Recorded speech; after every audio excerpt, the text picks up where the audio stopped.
Assalamualaikum dear students, welcome to Forward Public School e-learning class 10. This is chapter number 12 hydrocarbon, book page number 76. This is the part first of our lecture and I'm your teacher Mehreen Zafar. Dear students, open your chemistry book, come to page number 76. So this is our unit 12 hydrocarbon. Today we will do the introduction. Hydrocarbons are the simplest type of organic compounds. We have discussed in our previous chapter about the classification of hydrocarbons and we studied hydrocarbons. That hydrocarbons are the compounds entirely composed of carbon and hydrogen atoms and are widely used as fuel. Diesel, gasoline, natural gas and liquefied petroleum gas are common examples of hydrocarbons. Hydrocarbons are the compounds of carbon and hydrogen and where we use it, that is it is used as a fuel such as diesel, gasoline, natural gas and LPG etc. As they contain only carbon and hydrogen atom, therefore hydrocarbons are non-polar covalently bonded compounds. Dear students, as these compounds are only and only made up of carbon and hydrogen, so the bond which will be present between them will be called as non-polar covalent bond. Scientists classify hydrocarbons as saturated hydrocarbons and unsaturated hydrocarbons. Saturated hydrocarbons are those hydrocarbons which contain single covalent bond between the carbon and carbon-carbon atom. While unsaturated hydrocarbons, as we have discussed in our previous chapter, that unsaturated hydrocarbons are the compounds which contain carbon-carbon multiple bonds, means the carbon-carbon double bond and carbon-carbon triple bond. Saturated hydrocarbons are called alkanes and unsaturated included the alkenes and alkynes. In this unit, you will study the names, the structures and the types of organic reactions of hydrocarbons. So in this chapter, we will do the naming of the hydrocarbons, we will study their structure and the types of organic reactions of these hydrocarbons. Real world link में हमारे पास क्या है? If you have traveled in a bus or a car, you have used hydrocarbons. The diesel, the gasoline that are used in bus, trucks and cars as a fuels are hydrocarbons. Beside this, the gas which you use in your homes for cooking purpose is also hydrocarbon. तो आपने traveling की होगी car में, बस में, we use hydrocarbon. कैसे हम hydrocarbon को use करते हैं as a fuel. And beside this, हम घरों में natural gas इस्तेमाल करते हैं. Natural gas हमारे पास क्या है? It's a hydrocarbon. Now we will properly start our today's topic. So dear students, our today's topic is alkane. Now what is alkane? This is the definition, so give heading here definition. Alkanes is a hydrocarbon that has only a single bond and are known as saturated hydrocarbons.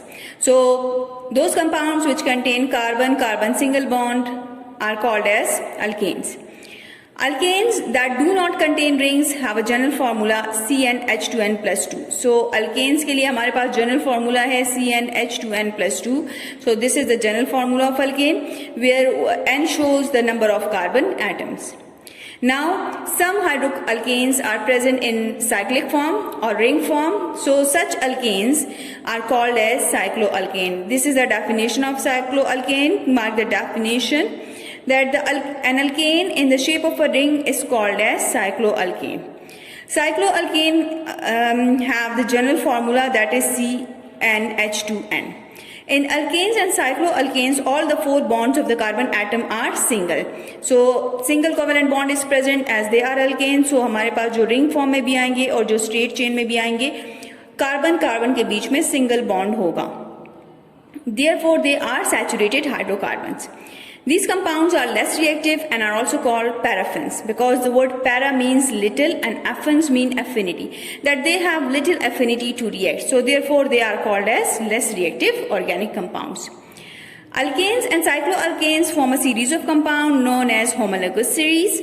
Some of their group members and electron cross and dot structures of the first 5 members are shown in the next page on table 12.1. Now move to table 12.1. Let's see what is mentioned there.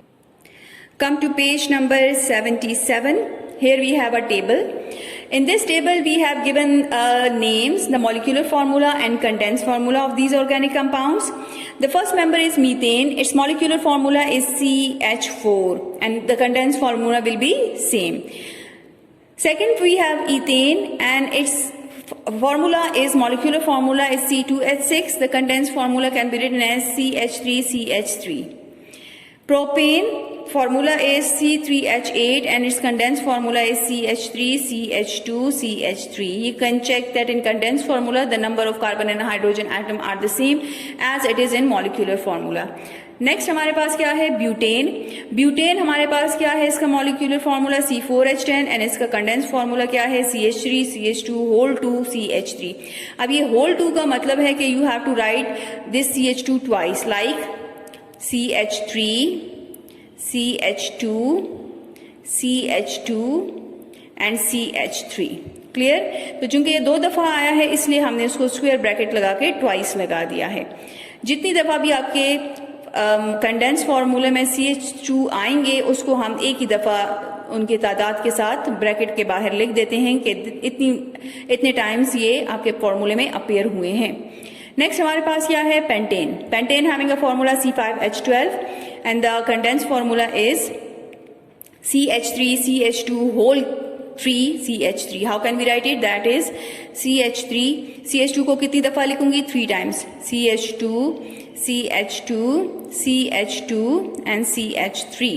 तो आप count करें number of carbon and hydrogen कितने carbon होने चाहिए. Pentane पेंटा mean 5 तो 1 2 3 4 5 और कितने hydrogen होने चाहिए? 12. तो आप काउंट करें आपको हाइड्रोजन भी उतने ही मिलेंगे. नेक्स्ट टेबल में आपके पास बनाया गया है structure formula of alkanes. First 5 members का बना है structure formula as you have done in the previous chapter. तो स्ट्रक्चर फॉर्मूला में हम बॉन्डिंग को शो करते हैं. तो ये हमारे पास मीथेन का है. मीथेन का फॉर्मूला है CH4 कार्बन सेंटर में और 4 कोवेलेंट बॉन्ड्स 4 हाइड्रोजन के साथ अटैच्ड होते हैं. Then we have ethane. In ethane we have 2 carbon, so we have put 2 carbons here and they are connected through a single covalent bond because these are the saturated hydrocarbons. और carbon की valency को satisfy करने के लिए हमने hydrogens लगा दिए हैं थ्रू सिंगल कोवेलेंट बॉन्ड. इसी तरह हमारे पास नेक्स्ट जो है दैट इज प्रोपेन. प्रोपेन में कितने कार्बन हैं? 3. So we have 3 carbon atoms. They are connected through single covalent bond and the valency of carbon is satisfied by putting hydrogen through single covalent bond with each carbon in the formula. Similarly butane. Butane has a 4 carbon atoms, so we have connected 4 carbon atoms through single covalent bond and to satisfy the valency of carbon it will have a 4 hydrogen we've connected hydrogen atoms with the carbon. Each carbon is connected through hydrogen atom. Now we have pentane. In pentane the carbon number is 5, so we have written 5 carbons in the formula and they are connected with the hydrogen. If you count the number of carbon and hydrogen they will be the same as here we have in the molecular formula. Next, what is given in the next part, that is the electron dot and cross formula. So electron dot and cross आपको पहले भी 9th में भी कर चुके हैं कि हमारे पास कार्बन का जो वैलेंस इलेक्ट्रॉन है उसको हम डॉट से शो करते हैं और हाइड्रोजन के वैलेंस इलेक्ट्रॉन को हम क्रॉस से शो करते हैं. तो कार्बन के वैलेंस इलेक्ट्रॉन कितने होते हैं? 4 होते हैं, so we represented that by dot. और हाइड्रोजन का वैलेंस इलेक्ट्रॉन 1 होता है, so we have represented it by 1. Clear? तो इसी तरह हम सबके structure dot and cross structures भी बना सकते हैं. Dear students, now come to page number 78. Here we have the topic nomenclature of organic compounds. What does nomenclature mean? Naming of organic compound. Nomenclature का मतलब क्या होता है? How to name an organic compound. So the naming of organic compounds before 1947, that is in 1957. In 1957 हमारे पास क्या हुआ था?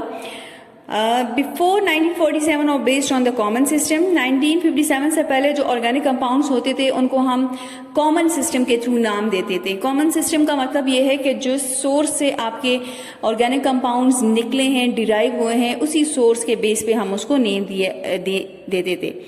As organic compounds grew and developed, the scientists formed a committee called the International Union of Pure and Applied Chemistry, which is in short called as IUPAC.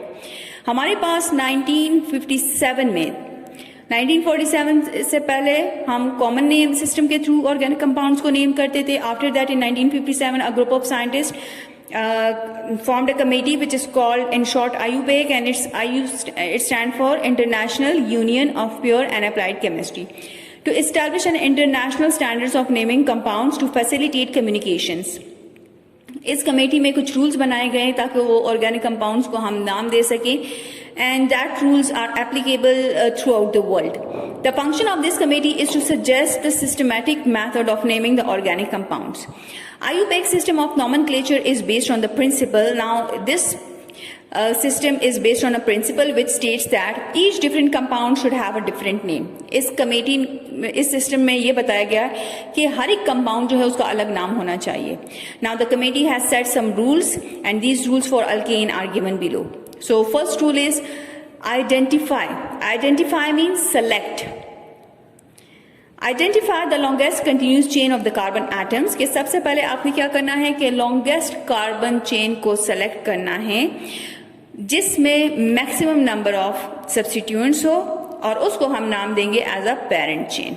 Clear? Okay, first you have to select the longest possible chain which have the maximum number of carbon atoms, and that will be called as our parent chain. For example, CH3, CH2, CH2, CH2, CH2, CH2 and CH3. So if we count the number of carbon atoms, that is 1, 2, 3, 4, 5, 6 and 7. So it consists of 7 carbon atoms. So this is the longest chain. So we will select it as our parent chain. Rule number 2. Number the carbon of the parent chain from the end that give the substituent the lowest number. Now if we have any substituent in the parent chain, we will start our numbering from that side which give least number to the group attached with the carbon atom. For example, CH3, CH2, CH2, CH2, CH3, and here we have the substituent. Substituent mean a group attached with the carbon atom. So now there are two possibilities how to name it. First we are going to start numbering from this side, 1, 2, 3, 4, 5, and second possibility is either we have start our numbering from this side, 1, 2, 3, 4, 5. In both sides, from both sides we get the equal number of carbon atoms. But now the question is from which side will be given preference. So we have to start our numbering from the side which give least number to this group. So if we check it out from and start our number from this carbon, so it gives second number to the group. But if we start it from this side, it will give 1, 2, 3, 4th number to the group. So हमारे पास rule क्या बना है कि least number होना चाहिए, least number पे आपका ये ग्रुप आना चाहिए, तो जो कि यहाँ से नंबरिंग करने से हमारे पास इस ग्रुप को लीस्ट नंबर मिलता है. So how we can name this compound? That is 2-methyl, because this is our methyl group. And total number of carbon is 5. So for 5 we can use the word pentane. Clear? Next आपका rule क्या है? Same rule can be applied here as well. That we have two substituent and both the substituent are similarly present on this chain. So we have to start our number from the side which give least number to the substituent. So we can start our number from this carbon 1, 2, 3, 4, 5, 6. Now how can we name it? That is, here on carbon number 3 we have CH3 and carbon number 4 we have CH3, so we can name it as 3,4-dimethyl, because we have 2 methyl group attached with the carbon atom and total number is 6, so for 6 we have hexane. Next rule क्या बना है? That the parent name of the alkane is derived from the common system, that is to the selected chain. कि आपके पास अगर 5 carbon atoms हैं, so we will give it pentane. अगर 6 है, so we will give it hexane. अगर 7 है, we will give it heptane. As we have the examples, CH3, CH2, CH2, CH2 and CH3. So we have total number of 5 carbon atoms, so therefore it is called as pentane. CH3, CH2, CH2, CH2, CH2, CH2 and CH3. Here we have 7 carbon atoms, so it is called as heptane. Now dear students, come to page number 79. Here we have another rule, that is the parent name is placed last and the substituent, that is the branch, is placed by the number showing its location on the carbon atom. In the chain हमने क्या करना है कि we have to place the parent name at the last. कि जो parent name होगा, total number of carbon जितने होंगे उसको हमने आखिर में लिखना है, मतलब that will be our parent chain. अब इसमें जो substituents हैं उसके नंबर को हमने लोकेट करना है कि ये किस कार्बन पे हमारे पास ब्रांच अटैच्ड है. क्लियर? जैसे कि for example in this example we have CH3, CH, CH3, CH2 and CH3. अब आप देख सकते हैं कि यहाँ पे 2 पे हमारे पास ब्रांच है, तो इसको हम कैसे नेम करेंगे? First we will write the number which shows the location of this branch. तो 2 पे हमारे पास ब्रांच है, ब्रांच कौन सी है? that is methyl, और टोटल नंबर कार्बन कितने हैं? 4 है, तो it will be named as butane. So इसका complete name बन जाएगा 2-methyl butane. Now moving to the next one. CH3, CH2, CH2, CH2, CH, CH3, CH. Now you have to apply all the rules while naming the organic compound. First of all, select the longest chain, 1, 2, 3, 1, 2, 3, 4, 5, 6. So moving in this way, we can have 6 maximum carbon atoms. So this will be our parent chain. Now second rule, start numbering from the side which give least number to the substituent. So if we are numbering from this side, we will get least number, that is 2 to this substituent. So we will start our numbering from this side.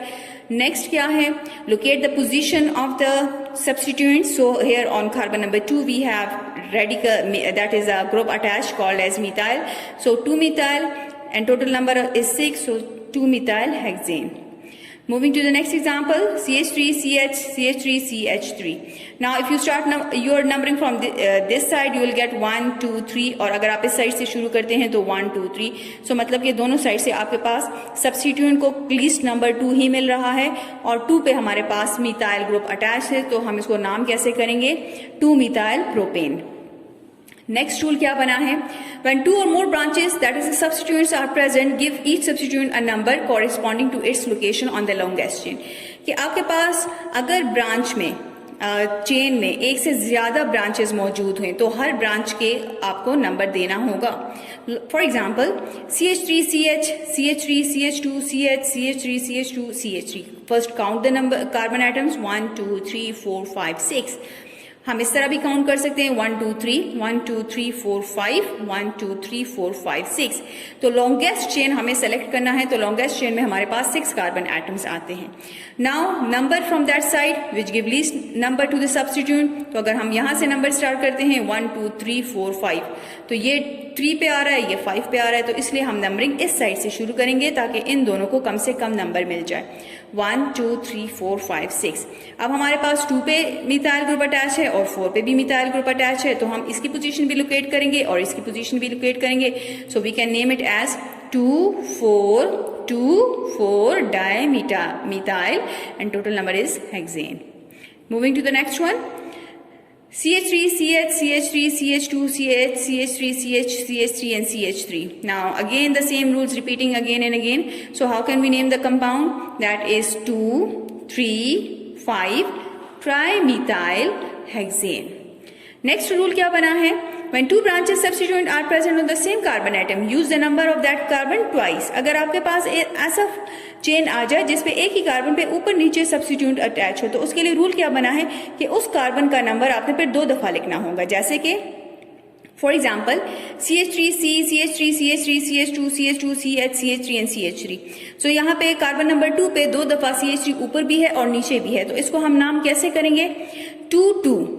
Clear, 2, 2, 2, 2 2 दफा लिखेंगे क्योंकि एक के लिए ये 2 एक इसके लिए है, दूसरा 2 दूसरी सब्स्टिट्यूएंट के लिए. तो 2, 2, 5 पे भी हमारे पास है.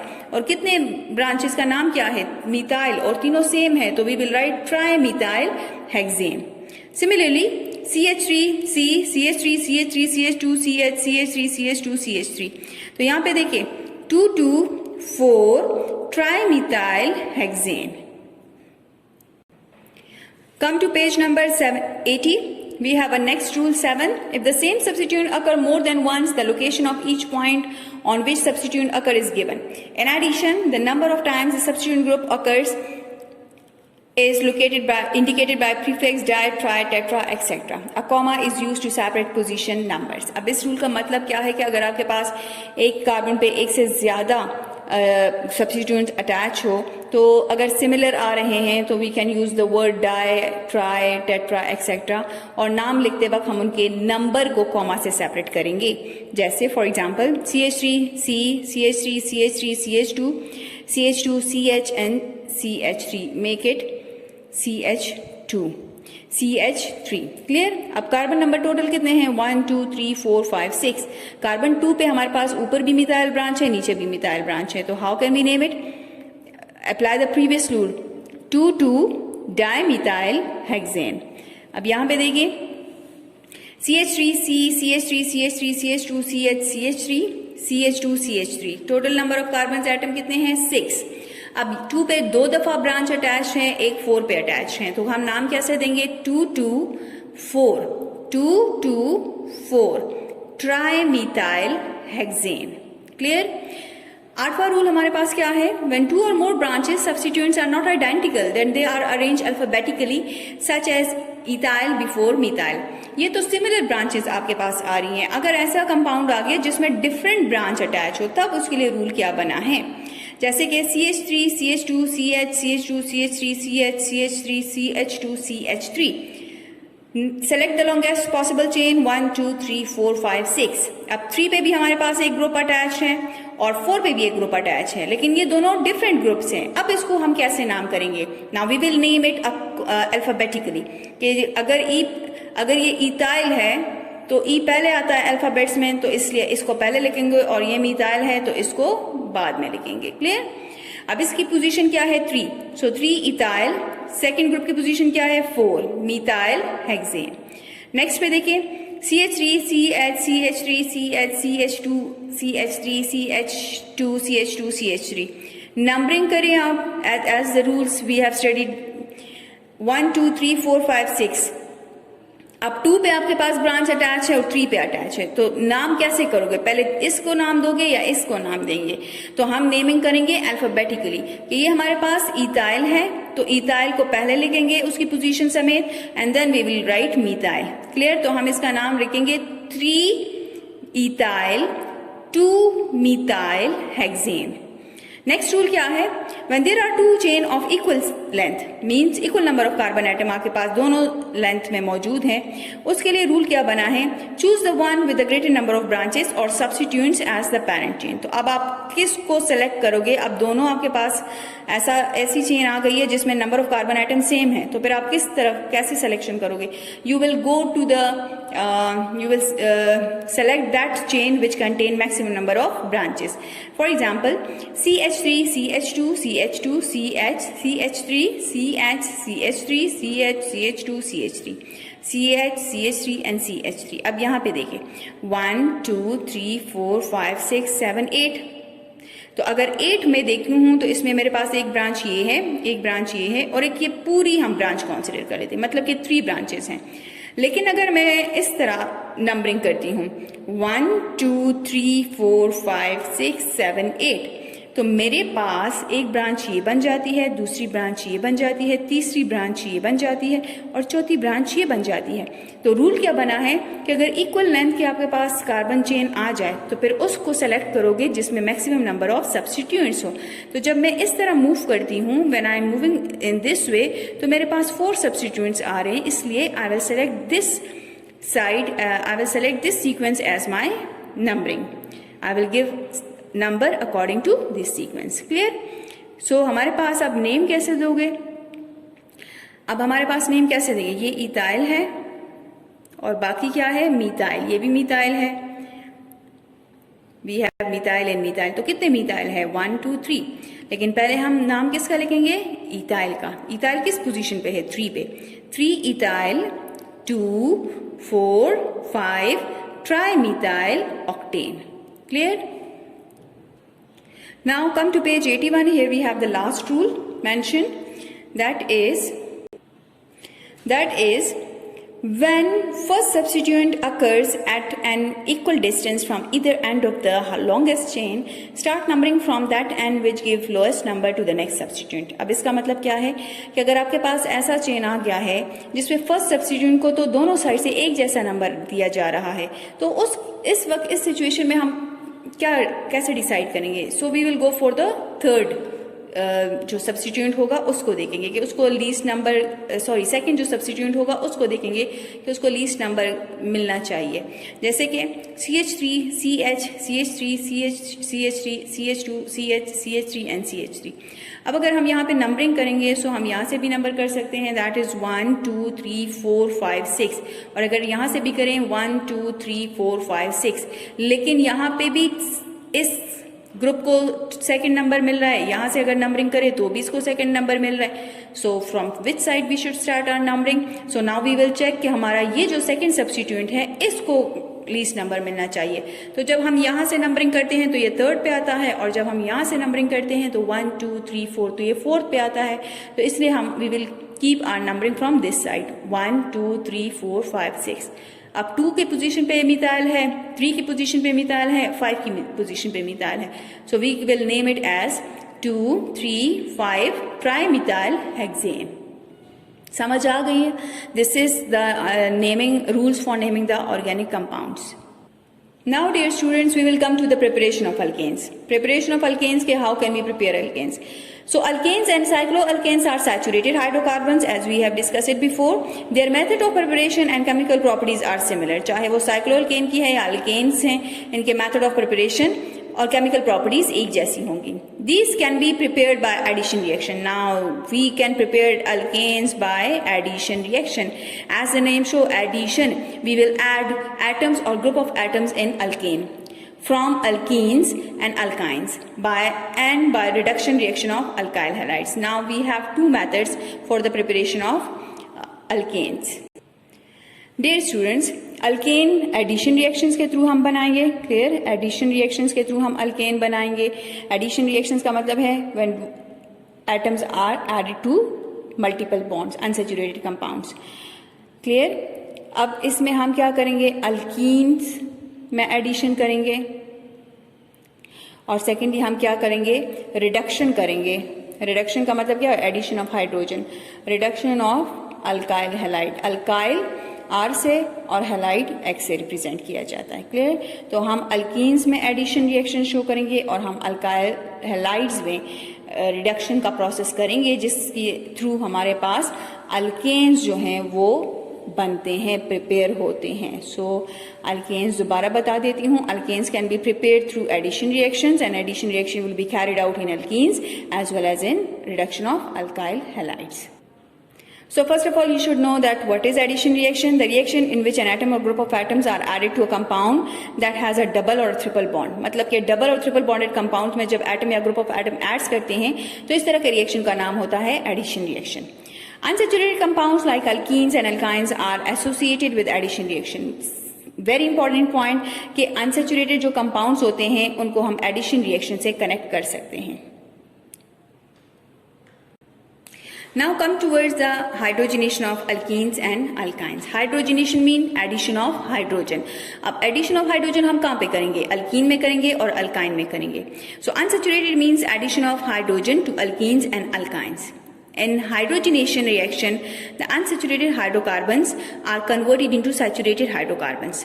This reaction is taking place in the presence of nickel as a catalyst and 250 to 300 degree centigrade is the temperature, or in the presence of platinum. Platinum is also used as a catalyst at room temperature.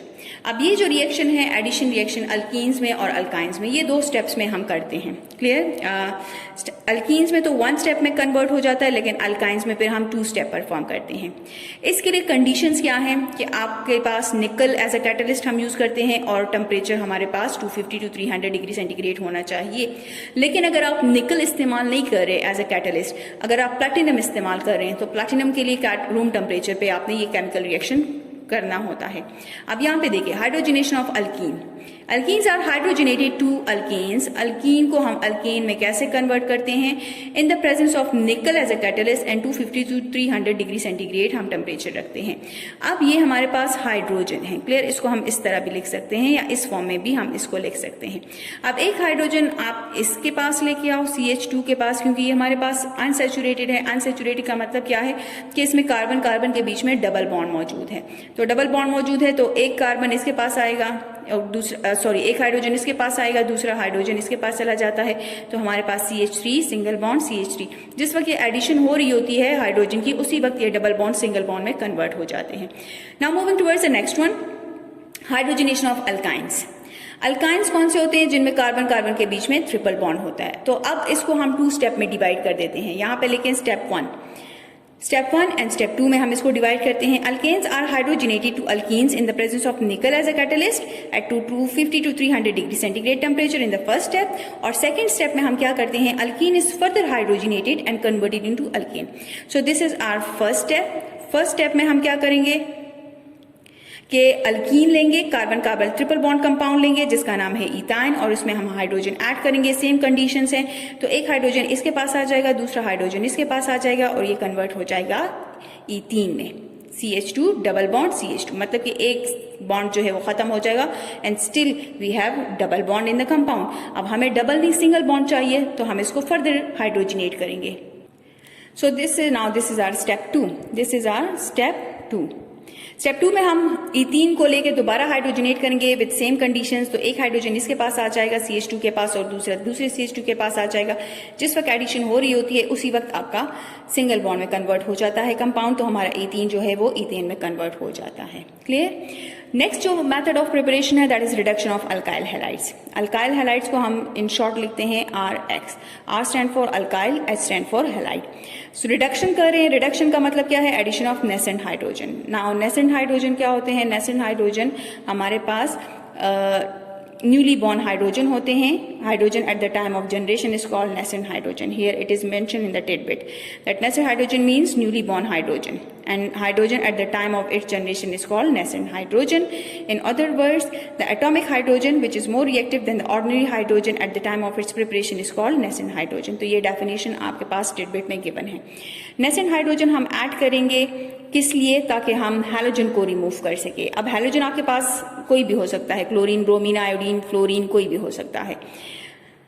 अब हम करेंगे क्या? This reaction occur in the presence of conditions. इसके लिए क्या है? Zinc dust लेंगे and hydrochloric acid and for example generally पहले हम इसको कैसे रिप्रेजेंट करते हैं कि हम लेते हैं RX और इसके साथ हम नेसेंट हाइड्रोजन ऐड करते हैं।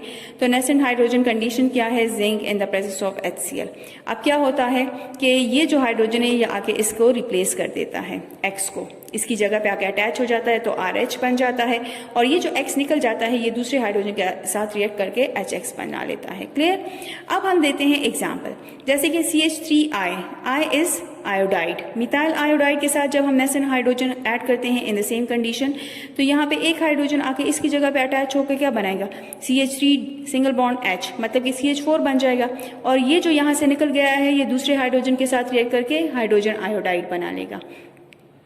सिमिलरली इथाइल ब्रोमाइड जो है on reduction give ethane and hydrogen bromide. अब ये हमने दूसरा का यहाँ पे हमने मिथाइल लिया है, आप रेडिकल चेंज कर दें, इथाइल कर लें, इथाइल ब्रोमाइड। अब हाइड्रोजन नेसेंट हाइड्रोजन के साथ इन द सेम कंडीशन करें तो ये जो ब्रोमाइड है ये रिप्लेस हो जाएगा, इसकी जगह कौन आएगा? हाइड्रोजन। तो ये क्या बन जाएगा? CH3, CH2 और H। और ये जो ब्रोमाइड निकल गया है ये दूसरे हाइड्रोजन के साथ रिएक्ट करके HBr बनाता है। तो ये आपके पास क्या बन गया है? Single bond compound which is called as ethane. Dear student, this is the end of today's lecture. We will continue the next topic from the same page. I hope you have understood today's lecture very well. Stay home, stay safe. Thank you.